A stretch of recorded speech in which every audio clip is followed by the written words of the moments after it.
Oi, eu sou o Danton Oi, eu sou Maria Flor, e esse é o Anunciação Podcast. podcast dos jovens da sétima região. O nosso convidado de hoje é o mestre Almir Narras, responsável pela orientação espiritual com crianças e jovens da União do Vegetal e está ocupando este lugar pelo segundo triênio. Mestre Almir, você pode fazer uma apresentação para nós da sua pessoa?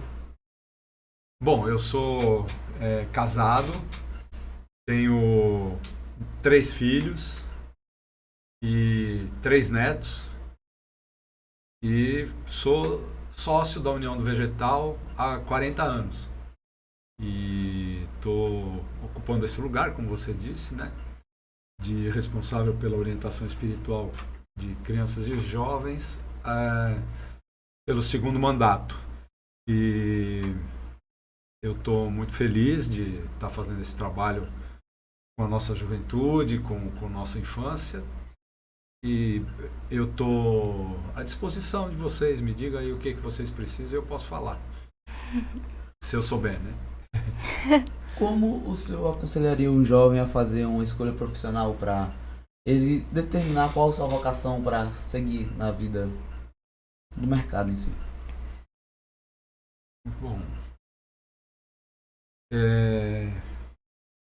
a primeira coisa que eu acho importante é que uma pessoa que esteja nessa fase da vida, né, de fazer escolhas profissionais, que ela procure conhecer e confiar nas suas aptidões, naquilo que ela tem como, vamos dizer assim, aquilo que naturalmente a atrai, aquilo que ela gosta. E isso, claro, começa pelas matérias curriculares. Então, onde estão as suas afinidades, onde ela sente que ela pode se dedicar com mais afinco porque ela tem gosto pela coisa. Eu acho que esse é o primeiro ponto. Eu sei que tem algumas coisas que interferem nos momentos de escolha profissional.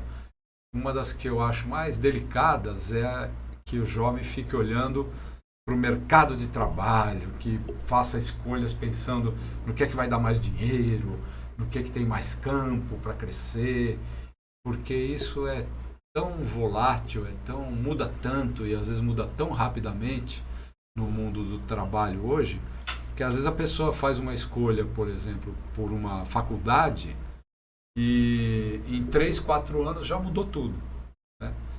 E outra coisa que às vezes acontece é que o jovem prioriza, por exemplo, a segurança. Então, antes de pensar nas suas aptidões, nas suas afinidades, a pessoa pensa que quer se preparar para um concurso, porque quer se garantir, e isso às vezes não atende alguma coisa que seja de coração, que a pessoa tenha como algo que a faz feliz, porque o trabalho precisa deixar a gente feliz. Por exemplo, eu sou uma pessoa feliz de trabalhar voluntariamente pela OE, né? Pela orientação espiritual.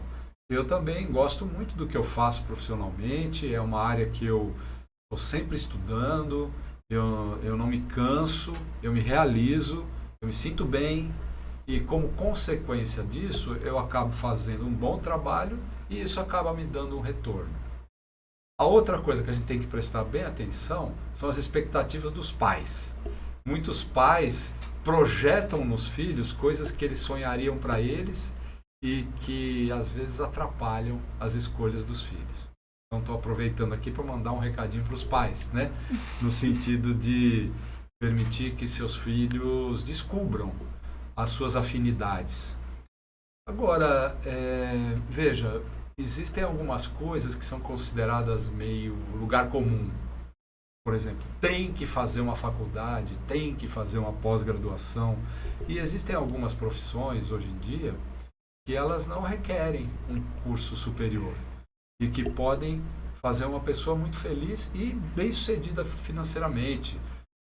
O Brasil é um país de empreendedores, né? Nós temos aí mais ou menos 55% do PIB brasileiro composto por micro, pequenas e médias empresas. Tá? Então a gente tem no Brasil uma vocação por empreendedorismo que é muito grande. E não necessariamente um jovem precisa esperar concluir uma faculdade, concluir uma pós-graduação para se tornar um empreendedor. Às vezes com 16 anos, 17 anos, ele já pode começar um pequeno negócio, um negócio pessoal, pode começar a exercer alguma atividade que ele goste de fazer e comece a entrar no mundo do trabalho, porque o mundo do trabalho é um mundo, né? E a outra coisa que pode acontecer é que, por exemplo, foi o meu caso, por exemplo, né? Eu fiz uma formação acadêmica, trabalhei por 11 anos nessa área profissional e depois aconteceu naturalmente que o meu interesse foi mudando um pouco. E eu trabalhava como jornalista, né, em veículos de imprensa, fiquei 11 anos fazendo isso. E depois eu comecei a descobrir outras possibilidades a partir do conhecimento que eu tinha. E eu fui mudando, eu fiz mudanças profissionais na minha vida para seguir o quê? Para seguir um pouco do meu coração, o que me dá prazer, o que me faz crescer, o que eu faço com alegria. Porque se eu faço com alegria, eu certamente, se eu coloco amor no que eu faço, eu certamente vou ter um bom resultado. Então eu diria assim, cuidado com essa ideia de colocar os ganhos financeiros em primeiro lugar, porque isso pode não trazer nem o ganho financeiro e nem a alegria de trabalhar. Ainda sobre o trabalho, você vem falando sobre ter sido um empreendedor, ter criado sua própria empresa. No Brasil, às vezes, tem certas dificuldades para o jovem conseguir ter acesso a esse conhecimento para se tornar um pequeno burguês, de conseguir criar sua própria empresa, estudar essas coisas. Como sua mentalidade em si, treinou sua mentalidade para conseguir sair de uma bolha, por exemplo, conseguir criar uma sua própria empresa, investir naquilo que o senhor gosta. E ter um negócio não é só ter um produto, né? Você precisa saber encontrar o mercado para o seu produto, precisa aprender a definir preço, precisa definir estratégia de venda. E eu fiz alguns cursos no Sebrae para começar a levar a sério essa ideia de abrir minha própria empresa. A gente tem que olhar para o negócio como um negócio, a gente não pode entrar romântico.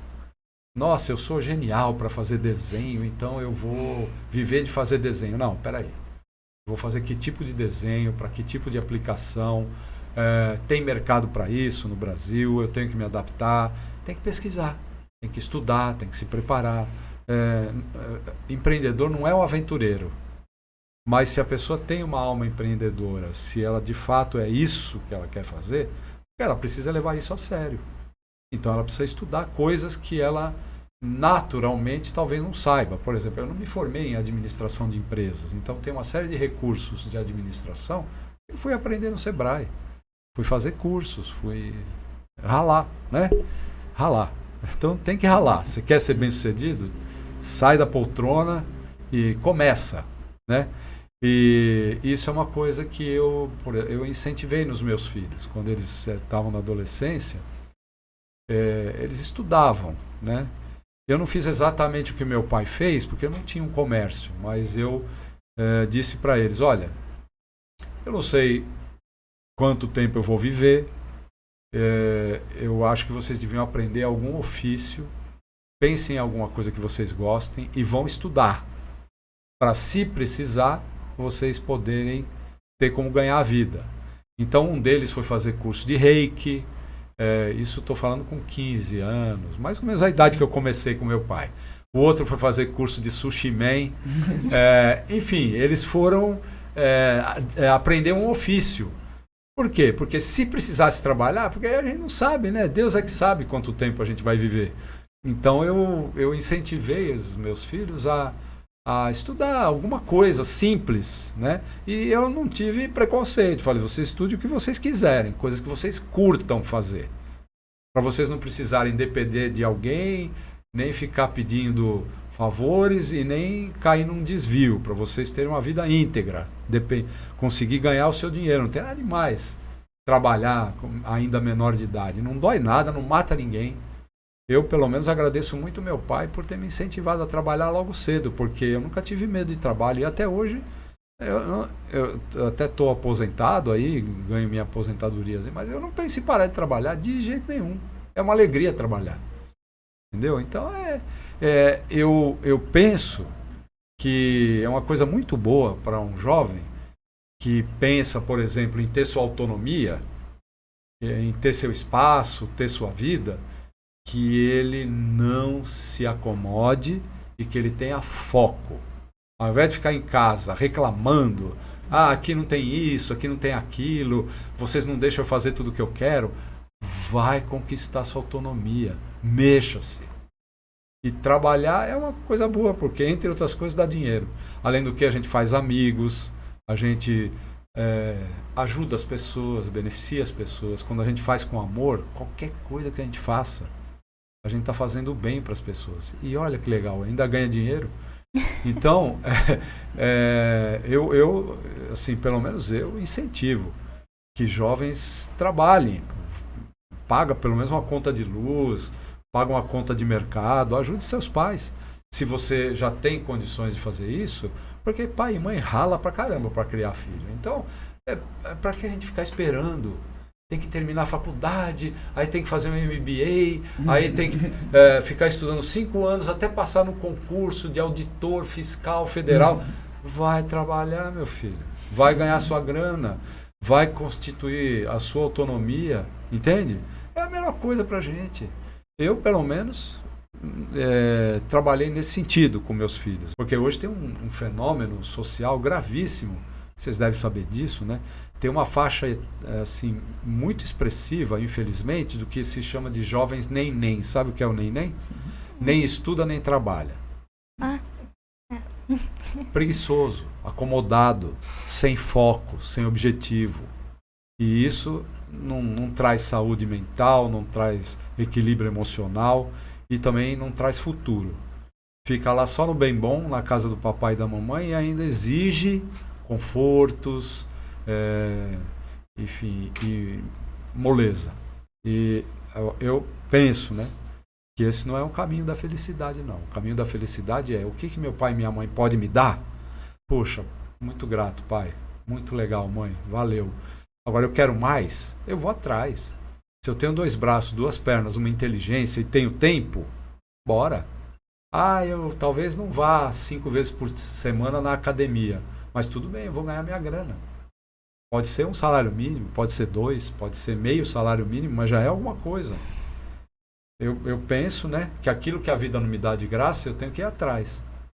E eu incentivo muito a nossa garotada a ir atrás do que quer, não ficar esperando. Isso para mim vale para o trabalho e vale também na união. Faça um encontro de jovens para mim, faça uma sessão para mim e não sei o quê. Aquela coisa assim, sabe? Desculpa o jeitão, mas o que eu quero dizer é: vamos nos mexer para poder ter aquilo que a gente quer. Eu penso que a gente tem o direito de sonhar, mas não é só ficar sonhando, porque isso só sonhar é devaneio.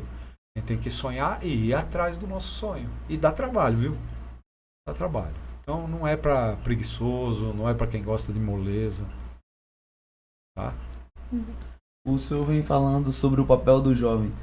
Como o jovem pode estar no meio do povo sem fazer o que o povo faz, que muitas vezes está na sociedade, pode às vezes influenciar em algo talvez não tão positivo. Tem um amigo nosso, que eu não vou dizer o nome dele, mas ele diria assim: juízo! Sabe de quem eu estou falando, sabe? Nosso querido mestre Herculano. O que a gente precisa é ter a cabeça no lugar, meu amigo. Porque o mundo está virado no saci mesmo, a coisa está meio desgovernada. Tem muita gente perdida nesse mundo e da geração de vocês a coisa está séria. Então o que a gente tem que ter? A gente tem que ter clareza do que é certo, do que é errado e procurar se firmar no que é certo. E procurar não discriminar, não maltratar, não ficar entrando em polêmica, em querer defender isso ou aquilo, mas se manter obediente, como um jovem que tem uma religião, Essa religião tem uma crença, tem uma orientação e tem um caminho para a pessoa conquistar equilíbrio, progresso, felicidade.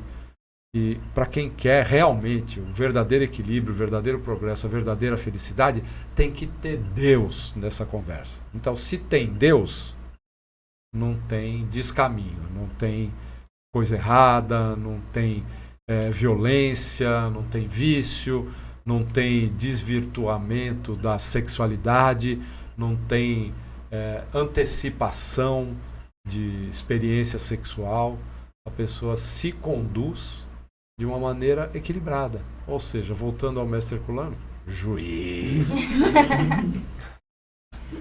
Bom, você trabalha com constelação familiar. Qual seria o papel de um filho na família?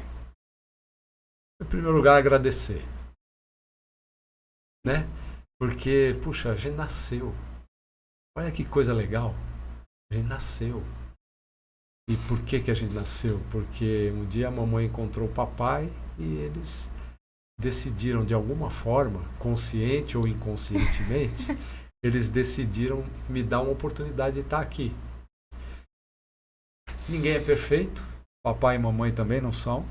Às vezes as histórias são difíceis, tem contextos os mais diferentes, tem pessoas que não conseguem se manter casados, tem pessoas que sequer se casam.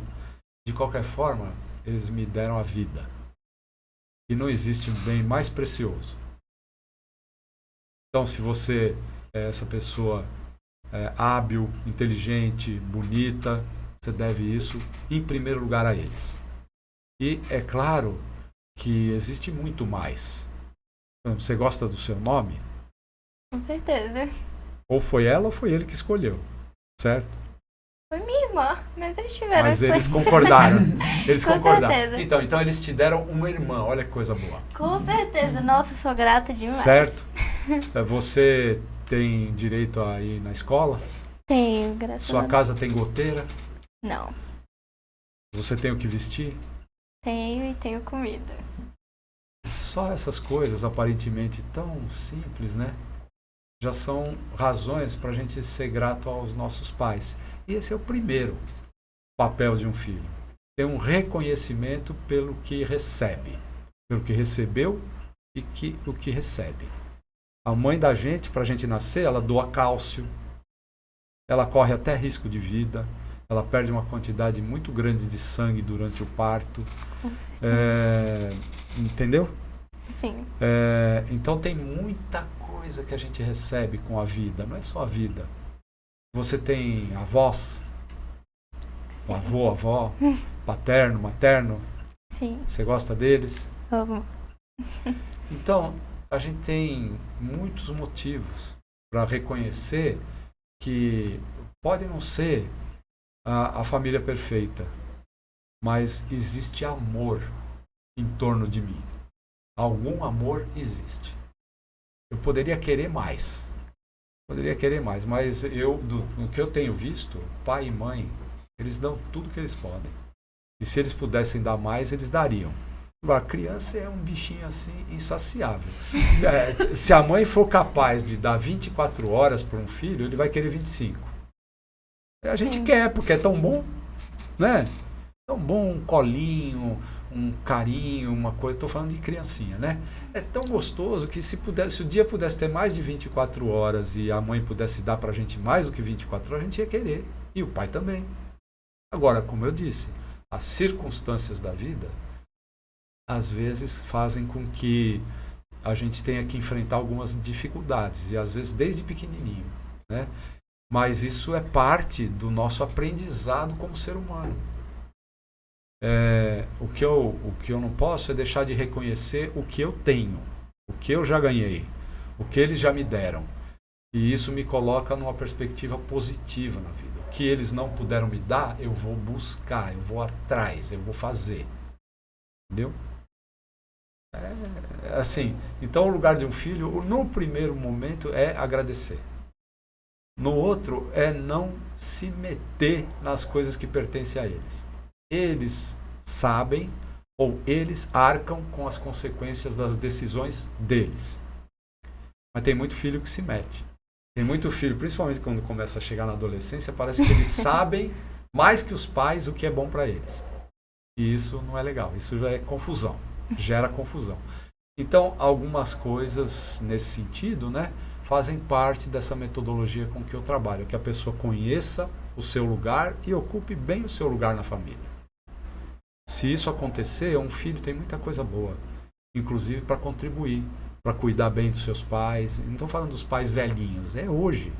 Chegar em casa, fazer um carinho, fazer uma massagem, fazer um escaldapé, fazer um chazinho para o papai, para a mamãe, dar um beijinho, dar um abraço, né? Carinho. O filho pode ser carinhoso com os pais também. Viu falando sobre o tratamento com os pais, como os pais podem fazer para levar a UE para os lares? Na verdade, é levar a união do vegetal e o Mestre Gabriel no seu coração. Quando os pais têm o Mestre Gabriel como seu guia espiritual, naturalmente, no dia a dia, os valores da união do vegetal vão permeando a vida da família. Tudo bem, tem algumas práticas. Por exemplo, ensinar uma criancinha, um filho desde pequeno, por exemplo, o valor da oração, ensinar a rezar, contar histórias de Jesus, contar histórias assim, edificantes, contar até histórias do Mestre Gabriel, tendo cuidado para não criar pequenos fanáticos, né? Mas assim, viver como um discípulo da união, eu acho que é a melhor coisa que os pais podem fazer. E o que faz um discípulo da união? O pai respeita a mãe respeita o pai, tratam bem os filhos, orientam os filhos, dão limites para os filhos, não deixa o filho fazer tudo o que quiser, diz para ele o que ele pode e o que ele não pode fazer. E assim, desde pequenininho, vem dando orientações para que o filho possa ter uma vida disciplinada, uma vida organizada e em que a bondade, a generosidade seja parte da vida em família, tá? E aí também ter naturalidade com isso. Eu não vejo que tem que ter método para levar a UE para os lares. O que a gente precisa ter é o Mestre Gabriel no coração. E aí isso é parte do dia a dia. Então, por exemplo, tem determinados tipos de música que não tem nada a ver com a união do vegetal. Não quer dizer que a gente só tem que ouvir música de sessão, músicas angelicais, como diz o mestre Edson Saraiva. Não é isso. Tem umas músicas que são legais de ouvir e que não são para sessão. Agora, tem umas músicas que não são legais de ouvir. É batistaca, letras cheias de apelos sexuais, com danças que são erotizadas e tal. Isso aí não cabe. Né? Não cabe. Uma criança de 9 anos de idade, com o celular na mão a hora que quiser, com conta no TikTok, isso não cabe. Não cabe. Em rede social, não está na idade para isso. Então, o que um pai e uma mãe mais precisam hoje é informação, porque o mundo está cheio de maldade. Então, precisa ter cuidado para não expor seus filhos a essas coisas. E ter atividades ao ar livre, ter tempo para o seu filho. Quando tiver com o seu filho, deixa o celular lá. Não é uma mão com o filho e a outra no celular. Isso vai ensinando o filho que o celular é parte normal da vida. Então, tem algumas coisas práticas que são decorrência desses valores, entende? E que a gente tem que tomar cuidado hoje em dia, como pai e mãe, vigiar mesmo.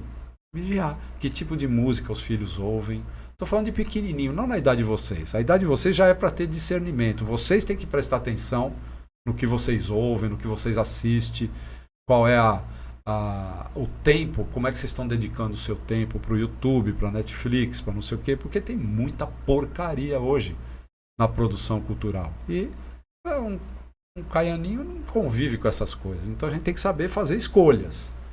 E a gente tem que treinar os nossos filhos a fazer boas escolhas. E eles entenderem quem é que manda em casa. É o pai e a mãe.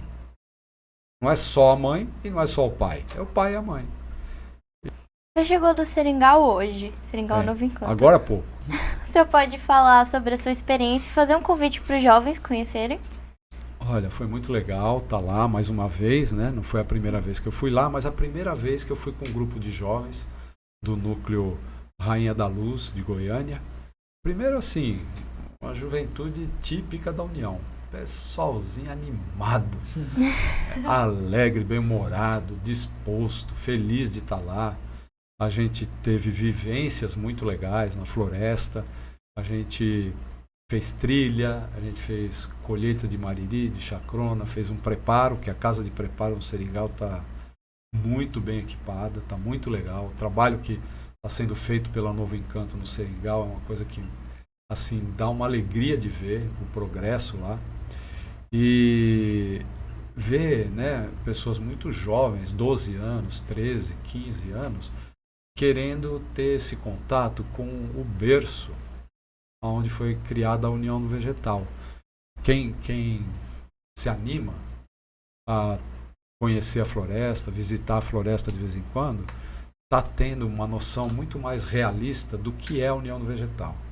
A União do Vegetal não é um templo, não é um chá e não é somente sábados de escala. A União do Vegetal é uma filosofia de vida.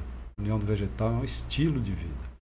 E desse estilo de vida, a floresta é parte essencial.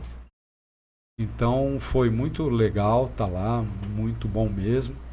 E segundo eu soube, né, pelos responsáveis, foi a primeira vez, a primeira expedição de um grupo de jovens específico de um núcleo que aconteceu lá. Então foi, vamos dizer, a gente inaugurou uma nova modalidade de atividade no Seringal. Então eu sinceramente recomendo, mas eu não posso recomendar isso para os jovens, porque os jovens, tirando aqueles empreendedores mais atrevidos, né, os jovens não têm muita grana, eles têm que ganhar a grana, têm que fazer os seus churrasquinhos, suas atividades e tal. Mas se os pais quiserem, no caso desse núcleo, Rainha da Luz, foi um planejamento de 2 anos. Então aí um mestre representante, mestre Rodrigo Dias, e a companheira dele, conselheira Poliane, abraçaram a ideia, cativaram os pais, todo mundo se juntou para conseguir o recurso para fazer a viagem de avião e recebemos um apoio maravilhoso da Irmandade aqui de Rio Branco e a estrutura toda do Seringal está muito boa para receber as pessoas, está bem legal mesmo. Então eu tenho certeza que essa garotada que esteve lá agora viveu alguma coisa que não vai esquecer jamais. Eu não vou esquecer e acredito que eles também não. Então penso que é algo que merece ser reproduzido, merece ser repetido por outras irmandades, de outros núcleos. Eu não sei se esse podcast vai só para a 7ª região ou para outras regiões, mas eu acho que fica aqui o recado de que realmente vale cada centavo. É isso que eu posso dizer. Foi muito legal. Como foi o convívio com o mestre Paixão e outros mestres antigos? Olha, pessoas fundamentais, né, na história da União e na história da gente, né, pessoal. O mestre Paixão era representante quando eu cheguei, me recebeu muito bem, uma pessoa muito alegre, muito, assim, cativante, né? Era muito fácil gostar do mestre Paixão. E ele tinha uma maneira muito boa de mostrar o mestre Gabriel pra gente. Então eu devo muito a ele, né? E ele também era uma pessoa que, começando a União do Vegetal lá em São Paulo, né? Ele convidava muito o mestre Adamir, o mestre Roberto Souto, o mestre Roberto Evangelista, o mestre Monteiro, o mestre Braga, o mestre Cícero, o mestre Zé Luiz. A gente era muito visitado por esses mestres amigos do mestre Paixão, discípulos do mesmo mestre Gabriel, né? E ele também mostrou pra gente assim uma capacidade empreendedora, ó, empreendedorismo de novo. Porque ele lá de São Paulo, ele promoveu assim o início de diversos núcleos, Campinas, Curitiba, Brasília, Campo Grande e diversos outros. Então, a partir de Manaus foi criado o Núcleo Samaúma e a partir do Núcleo Samaúma muitos núcleos foram criados. Que tipo de arte o senhor aprecia e qual a influência e a importância que a arte tem na sua vida? Eu gosto de música, eu gosto de cinema, eu gosto... Bom, música e cinema são as artes que eu mais gosto. É o mais, vamos dizer, aprecio, né? E mais gosto de teatro, gosto de ver exposições de artes plásticas, assim, quando vem alguma exposição de alguém assim muito famoso historicamente, tal, que em São Paulo de vez em quando tem, né? Gosto, sempre fui de levar meus filhos e tal. E penso que a música é uma arte que nós devemos nos educar para apreciar. Às vezes eu sinto que culturalmente a gente precisa melhorar nosso nível de conhecimento sobre a música para poder apreciar a música que eleva o espírito, que traz paz, que traz alegria, que nos coloca numa sintonia positiva. A música pode nos conduzir a uma conexão com o belo, com o divino, com o amor, de uma maneira muito, muito especial e muito fácil, né? Eu também entendo, né, que é uma expressão muito forte da cultura de um povo, a música.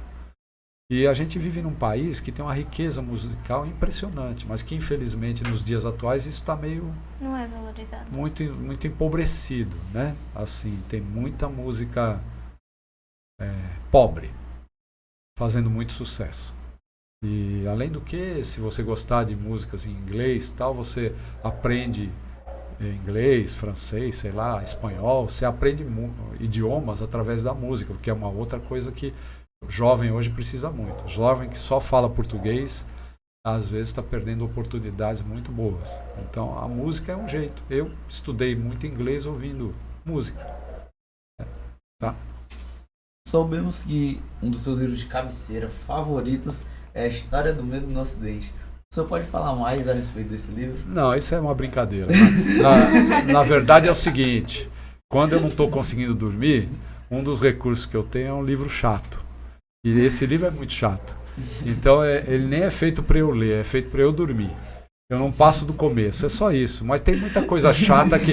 E pode ter outros jeitos mais inteligentes também da pessoa dormir. Porque o importante para mim é o seguinte, a não ser nos dias de sessão, procurar dormir na hora de dormir e acordar cedo. Que é uma outra coisa que hoje muito jovem vive os horários trocados, né? Avança muito na noite, e aí de manhã aquela moleza, a preguiça acorda antes dele, aí fica aquela coisa arrastada, tal. Eu penso que uma outra coisa que traz muita saúde é a pessoa acordar bem cedo, se possível junto com o sol, e dormir cedo também. Então, quando eu estou com alguma dificuldade de dormir, pensamento, preocupação, tal, um recurso que eu tenho é ler alguma coisa chata, eu durmo rápido. Então, eu não recomendo esse livro para ninguém. Tá chegando o Dia dos Pais. O que é a paternidade bem exercida para o senhor? Olha, para mim, puxa vida, vocês ficam me pondo em sinuca, né? Tem que falar, mas é o que eu vejo, né? A figura do pai. Assim, um bom pai, né? É um pai sóbrio, respeitador, se possível, uma pessoa que traz alegria para sua casa, que zela pela sua família, um guardião do seu lar. Acho que a figura, vamos dizer, mais clara que eu tenho para dizer o pai eu vejo como a figura do pai. Eu vejo como um guerreiro pacífico, mas que está disposto a lutar pela sua família para que nada possa destruir o seu ninho, para que seus filhos não se percam, para que sua esposa se sinta bem tratada e que os filhos possam ver nos pais um exemplo de amor, de consideração, de satisfação de ter um ao outro na vida, porque assim os filhos podem ver que vale a pena ser homem, vale a pena ser mulher para ter um bom homem do lado dela, e assim os meninos e meninas que estão sob a responsabilidade desse pai possam ter uma vida feliz. Então o bom pai cuida, cuida do seu ninho, cuida do seu lar, né? E junto com a mãe pode trazer aquele calor humano, que é o que a gente mais gosta, né? Da família da gente, é o calorzinho humano da gente estar junto e tal. Então eu vejo assim que vamos dizer, é o trabalho de todo pai. Procurar honrar o lugar que ocupa, respeitar o lugar da mãe, honrar o lugar da mãe, porque isso facilita muito para que os filhos possam cumprir com o mandamento, né, que é honrar pai e mãe. Se a criança vive num lar onde o pai honra a mãe e a mãe honra o pai, fica fácil ele honrar também o pai e a mãe. Com certeza. O senhor pode fazer Sem receita de felicidade, porque isso não existe. Cada um é cada um. O senhor pode fazer considerações finais aos jovens que estão nos assistindo nesse momento, nessa etapa final do podcast? Mas não, agora eu vou te dar serviço. Considerações finais sobre o quê? O que você quer que eu fale? Orientações ao jovem. Meninos, meninas, sejam o que vocês são. O mestre Gabriel tem uma palavra que eu acho muito importante quando ele diz assim, passou por uma situação lá, o delegado incomodou um pouco ele, aí chegou uma hora que ele diz assim, se eu for preso, eu vou preso como um homem trabalhador. Porque sonegar quem eu sou, eu não sonego. Ou seja, não adianta um jovem da União, por exemplo, querer botar uma roupa de bonzinho e por trás não ser isso. Ser uma pessoa falsa, uma pessoa que esconde o que é. A gente não é perfeito, ponto. Mas a gente ser o que é, dar o que tem, fazer o que pode, é a melhor coisa para nós. Porque se a gente estiver pisando na bola, a gente vai ser corrigido. A gente vai ser orientado. Então, um valor que para mim é muito importante, sinceramente, e pode ver, os mestres antigos, os que a gente gosta, são pessoas autênticas, eles são o que eles são. Eles não são formatadinho, eles não são assim, mini mestre Gabriel. O mestre Herculano é o mestre Herculano, o mestre Florencio era ele, o mestre Zé Luiz é ele. E isso é que é legal. Então eu penso, né, que um caminho assim para a gente poder crescer é a gente não ter receio de ser quem a gente é. Para que a gente possa aproveitar a vida e poder ser feliz com o que a gente é. Porque todos nós temos o direito à felicidade. E todos nós temos defeito, todos nós temos limite, e a gente tem que lidar com isso. Então a pior condição, eu acho, é a pessoa que não lida com os seus sentimentos, fica querendo ser bonzinho, porque ser bonzinho não é ser bom. Entendeu? Então a gente tem que ser o que é. Puxa, falou uma coisa que não devia falar, leva logo um pito da mãe e do pai e se corrige. É melhor do que ficar assim, toda bonzinha, tal, na frente dos outros, tal, e por debaixo dos panos ficar aprontando coisa. Isso é péssimo. Então eu sou a favor da espontaneidade, da naturalidade e da busca do aprimoramento, do aperfeiçoamento. Não é assim, esse é o meu jeitão, eu sou assim mesmo. Isso também é muita acomodação. Eu sou assim, eu sou isso aqui e eu estou aqui para ser melhor. Pronto. Isso é franco, isso é sincero, isso é verdadeiro, né? Grato pelo seu tempo que o senhor disponibilizou para nós. É isso. Parabéns pelo trabalho de vocês, muito legal essa iniciativa, super profissa aqui a estrutura e desejo felicidades, progresso aí, que essa iniciativa do podcast possa prosperar, tá bom? Com certeza. Tudo de Grata. bom, vocês são ótimos.